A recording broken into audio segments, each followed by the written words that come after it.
Muy buenos días. Muchas gracias por continuar con nosotros en el estudio de la lección. Quiero recordarte que durante todo este trimestre tenemos un tema muy importante que estamos analizando y este lleva por título Tesoros de la Verdad, parte 1, razonando con nuestro Creador. Un tema muy interesante que ya hemos estado viendo varias cosas, pero esta semana que ya estamos avanzando bastante, tenemos este tema muy interesante, el cual se titula Clavado en su cruz. ¿Qué es lo que fue clavado en su cruz? Ya lo hemos estado viendo y ya hemos estado viendo también las cosas que prefiguraban y las realidades de esas cosas. Pero antes de continuar, quiero invitarte para que juntos recordemos el texto que estamos aprendiendo, el cual se encuentra allá en el libro de Colosenses, capítulo 2, en el verso número 14. Y ahí leemos de esta manera. Colosenses capítulo 2, verso 14. Anulando el acta de los decretos que había contra nosotros, que nos era contraria, quitándola de en medio y clavándola en la cruz. Con este pensamiento quiero invitarte para que juntos tengamos una oración. Acompáñame.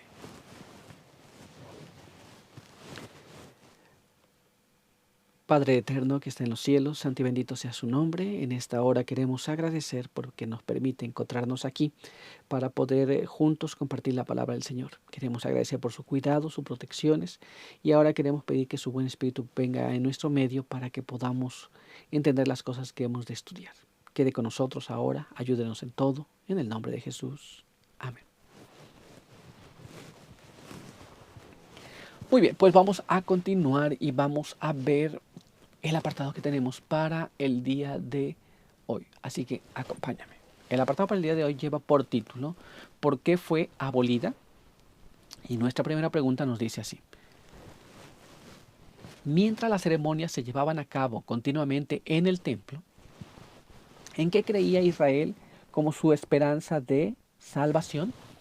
Esto es, había todos los ritos y las ceremonias tienen que ir a hacerse al santuario que fue preparado. Pero ¿cuál era la esperanza de salvación para Israel? Vamos a ver lo que la palabra de Dios nos dice. Así que para ello vamos a ir a lo que está escrito en el libro de Isaías, capítulo 1. Y allí vamos a leer los versos 10 hasta el verso número 15. Isaías, capítulo 1, verso 10 hasta el verso 15. Y nos dice de esta manera. Príncipes de Sodoma, oíd palabra de Jehová, escuchad la ley de nuestro Dios. Pueblo de Gomorra, ¿para qué me sirve, dice Jehová, la multitud de vuestros sacrificios? Hastiado estoy de holocaustos de carneros y de cebo de animales gordos. No quiero sangre de bueyes ni de ovejas, ni de machos cabríos. ¿Quién demanda esto de vuestras manos cuando venís a presentaros delante de mí para hollar mis atrios? No me traigáis más vana ofrenda, el incienso me es abominación, luna nueva y día de reposo. El convocar asambleas no lo puedo sufrir, son iniquidad vuestras fiestas solemnes. Vuestras lunas nuevas y vuestras fiestas solemnes las tienen aborrecidas mi alma. Me son gravosas, cansado estoy de soportarlas. Cuando extendéis vuestras manos, yo esconderé de vosotros mis ojos. Asimismo, cuando multipliquéis la oración, yo no lo oiré. Llenas están de sangre vuestras manos. La Biblia nos dice que el pueblo de Dios, y aún le habla a estos habitantes que también hacían sacrificios y todas estas cosas, era un símbolo apenas. Tenían que confiar en Dios y obedecer a Dios, por supuesto. Muchas personas piensan que haciendo cosas Dios los va a aceptar, pero Dios dijo, ¿sabe qué? Todas estas cosas no las quiero. ¿Por qué? Porque no se corregían. Y al no corregirse estaban en la misma situación. ¿Nos damos cuenta? Así que Dios dijo, no, no lo quiero saber, no quiero más de estas cosas. Esto es, una persona que no obedece y hace estas cosas no tiene valor, y una persona que obedece y hace estas cosas Dios lo acepta. Pero, ¿cuál es la situación? Ellos confiaron más en estas ceremonias que en Dios mismo. Querían obedecer al pie de la letra estas ceremonias, pero no querían obedecer a Dios. Vamos a dejar que la pluma inspirada nos hable sobre estas cosas. Así que leamos lo que está escrito en este siguiente párrafo. Mira cómo dice. Esto es The Signs of the Times, que fue escrito el 20 de febrero de 1893. Nos dice así. El Hijo de Dios es el centro del gran plan de redención, que abarca todas las dispensaciones.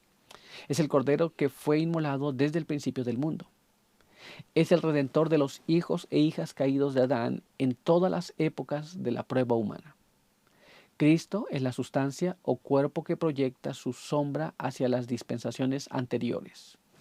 Cuando Cristo murió, la sombra cesó. Muy bien, esto es, en todo tiempo Cristo ha sido el centro de todas estas ceremonias. Como digo, cuando no le queremos obedecer, no queremos reconocerlo, de nada sirven las ceremonias. Porque la ceremonia te llevaba a reconocer al Cordero de Dios, al verdadero Cordero de Dios que quita el pecado del mundo. Pero continuemos y veamos ahora lo que nos dice este siguiente párrafo. Veamos aquí. Con la muerte de Cristo, el sistema típico desapareció, pero la ley de Dios, cuya violación había hecho necesario el plan de salvación, fue magnificada y enaltecida. El Evangelio fue una buena nueva de gran alegría para Adán. Noé, Abraham y Moisés, pues les presentó a un Salvador venidero. Esto es, todos estos símbolos prefiguraban a Cristo. Los patriarcas lo entendieron, el pueblo judío no lo entendía, y ellos confiaban más en esto. Pero con la muerte de Cristo todo se acabó, todas estas ceremonias y ritos se acabaron, porque prefiguraban al Salvador. Pero vamos a continuar y vamos a ver ahora lo que está escrito en este siguiente párrafo. Acompáñame. Bosquejos de la vida de Pablo en la página 71 nos dice así. Jerusalén era la metrópoli de los judíos, y allí se encontraba el mayor exclusivismo y fanatismo. Los cristianos judíos que vivían a la vista del templo permitían naturalmente que sus mentes se volvieran hacia los privilegios peculiares de los judíos como nación. Al ver que el cristianismo se apartaba de las ceremonias y tradiciones del judaísmo, y al percibir que el carácter sagrado peculiar con el que se habían revestido las costumbres judías pronto se perdería a la luz de la nueva fe, muchos se indignaron contra Pablo, como alguien que en gran medida había provocado este cambio. Algunos eran celosos de la ley ceremonial. ¿Nos damos cuenta? Entonces, cuando se veían estas cosas, si se ve el rito judío, era un rito imponente, pero muchos estaban desesperados porque veían que los cristianos ya no seguían estos ritos. Entonces se sentían mal porque pensaban que Pablo es el que había inducido este tipo de situaciones. Sin embargo, los cristianos que estaban allí, que se veían compelidos a ver y a querer actuar como ellos, habían sido explicados por los apóstoles que esos sacrificios habían perdido vigor porque Jesús había muerto. Y algunos que eran celosos de la ley ceremonial se ponían en contra de estas situaciones. ¿Nos damos cuenta? Pero ya no tenía ningún valor. Vamos a continuar y vamos a ver ahora lo que nos dice nuestra siguiente pregunta. Acompáñame. En lugar de tantos sacrificios, ¿qué buscaba Dios? Recuerdan que leímos que no quiso los sacrificios, le eran abominables. Pero ¿qué es lo que Dios quiere en lugar de hacer un sacrificio? Vamos a ver lo que la Biblia nos dice sobre este asunto. Así que vamos a leer lo que está escrito aquí en el libro de Isaías, capítulo 1, y allí vamos a leer la continuación de los versos que leímos anteriormente. Isaías capítulo 1 y allí vamos a leer el verso 16 al verso número 18. Y ahí leemos de esta manera. Lavaos y limpiaos. Quitad la iniquidad quitad la iniquidad de vuestras obras de delante de mis ojos. Dejad de hacer lo malo, aprended a hacer el bien.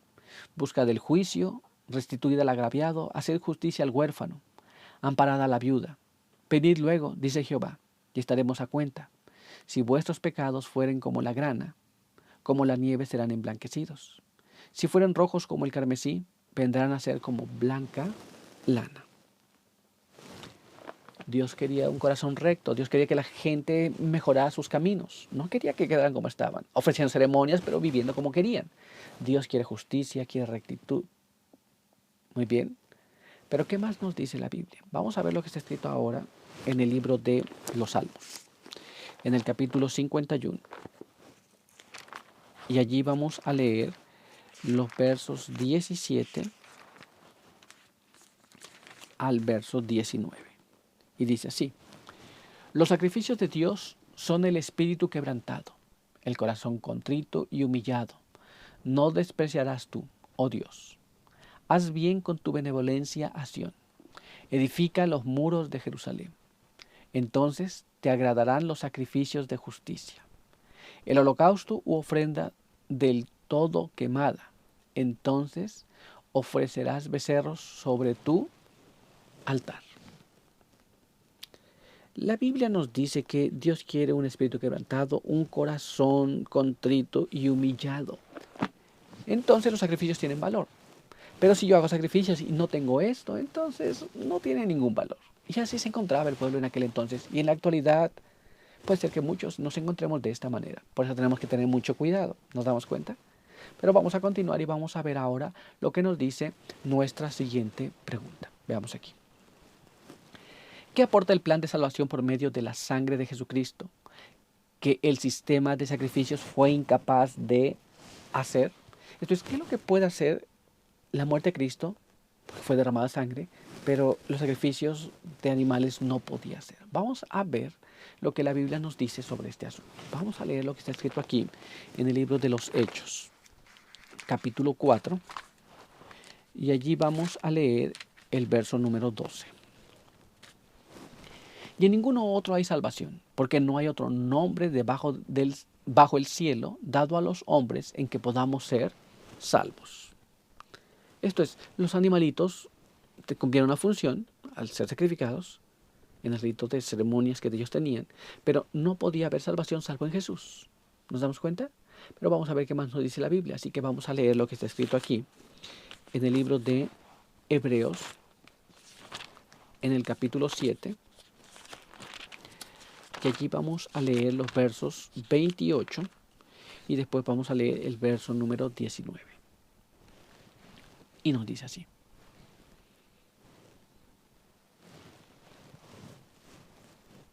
Porque la ley constituye sumos sacerdotes a débiles hombres, pero la palabra del juramento posterior a la ley, al Hijo hecho perfecto para siempre, pues nada perfeccionó la ley, y de la introducción de una mejor esperanza por la cual nos acercamos a Dios.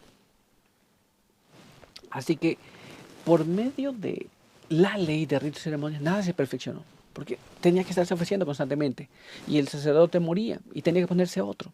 Muy bien, pero por medio de Cristo tenemos amplia salvación eternamente.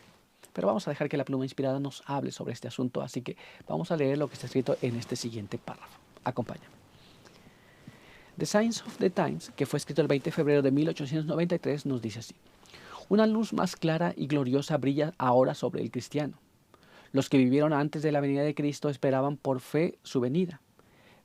Pero lo que para ellos debía ser comprendido mediante la fe, para nosotros es una seguridad, pues sabemos que Cristo ha venido, como lo predijeron los profetas. Es tan esencial para nosotros tener fe en nuestro Redentor, que vino a la tierra y murió como nuestro sacrificio, como lo era para los antiguos creer en un Redentor por venir, representado por sus ofrendas y sacrificio. Entonces, en ese tiempo uno puede decir, bueno, nosotros estamos en mejores condiciones, pero nosotros hemos de creer en el Redentor que ya vino, es una realidad, mientras que aquellos tenían que creer en el Redentor que habría de venir. Ambos tenemos que tener la misma fe, no se pide menos. Ambos tenemos que tener la misma disposición, el mismo corazón, la misma humillación. ¿Nos damos cuenta? Pero por hoy nuestro estudio ha concluido, así que quiero invitarte para que tengamos una oración. Acompáñame. Padre eterno que está en los cielos, santo y bendito sea su nombre. En esta hora queremos agradecer por permitirnos la vida y la salud. Queremos pedir que su bendición nos pueda acompañar y queremos pedir que nos pueda guardar y ayudar para entender las cosas y también poder compartirla con los demás. Quede con nosotros aquí. Quiera bendecirnos y bendecir a aquellos que nos ven y nos escuchan. En el nombre de Jesús. Amén. Muy bien, pues muchas gracias por estar con nosotros. Recuerda que te esperamos aquí el día de mañana. Por hoy, que Dios te bendiga.